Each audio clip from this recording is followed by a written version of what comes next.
For this next row, you are going to turn your work.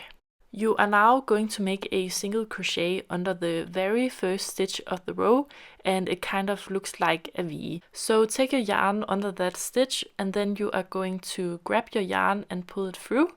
Then you're going to yarn over again and pull it through both loops on your hook. And now you have made a single crochet. Then make another single crochet in between the spaces of the first 2 double crochets of the row. Now you are going to chain 2. Then skip 3 double crochets and make a single crochet into the space between the double crochets. Then again chain 2.